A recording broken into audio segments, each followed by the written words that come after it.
Itu, pemerintah memprediksi permintaan hewan kurban pada Idul Adha mendatang akan mencapai 1,7 juta ekor. Namun wabah penyakit mulut dan kaki yang saat ini tengah menjangkit dikhawatirkan akan membuat masyarakat lebih mudah terekspos daging terinfeksi. Lalu bagaimana cara membedakan daging hewan yang terpapar PMK dan juga langkah untuk mencegah penyakit yang hanya menyerang hewan ini bisa tidak terus menyebar? Seperti apa? Berikut informasinya untuk Anda.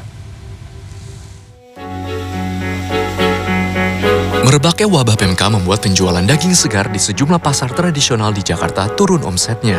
Seperti di Pasar Tebet Barat, Jakarta Selatan, pedagang yang sehari-hari menjual daging sapi potong segar ini mengaku pendapatannya selama beberapa pekan telah turun hampir 50% akibat kekhawatiran masyarakat untuk konsumsi daging merah. Kita sebelum daging datang ke pasar kan dari bos itu udah pilihan sapinya. Jadi kalau misalkan emang sakit, ya nggak dipotong. Tentu tidak semua konsumen khawatir dengan daging merah yang dijual di pasar. Mereka lebih khawatir dengan peredaran daging kurban saat Idul Adha yang lebih berpotensi terpapar PMK. Ya kekhawatiran tetap ada sih, tetap ada. Kenapa tuh? Ya takut termasuk kena penyakit PMK-nya itu. Pemerintah Provinsi DKI Jakarta memprediksi kebutuhan hewan kurban Idul Adha tahun ini mencapai 47.000 ekor. Sebagian besar hewan ini didatangkan dari daerah. Adapun hingga pekan lalu, pemerintah menyampaikan tercatat ada 242 kabupaten kota yang tersebar di 22 provinsi dengan kasus aktif PMK.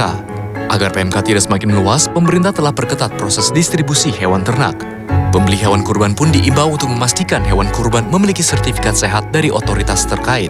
Kalau untuk khawatir sebetulnya ada ya sebetulnya. Cuman selama ini pedagang hewannya atau yang menyediakan hewan kurbannya itu dia ada surat keterangan dari dokter, ya kita sih dengan jaminan seperti itu ya kita sih sedikit tenang lah gitu. Satu hal lagi yang harus diperhatikan agar hewan kurban tidak menyebarkan PMK adalah pengelolaan limbahnya pasca disembelih. Untuk mencegah penyebar luasan penyakit mulut dan kaki, pemerintah telah menghimbau kepada masyarakat untuk melakukan pemotongan hewan kurban di rumah potong hewan.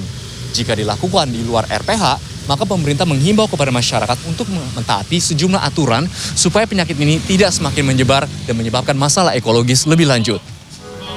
Kementerian Pertanian membuat 12 ketentuan pemotongan hewan kurban di luar RPH. Di antaranya, tempat pemotongan hewan kurban mendapat persetujuan dari pemerintah daerah atau dinas setempat, tersedia fasilitas dan bahan untuk pembersihan dan disinfeksi, dan tersedia lubang galian untuk menampung limbah. Adapun masyarakat penerima daging hewan kurban juga diimbau untuk tidak mencuci daging yang diperoleh.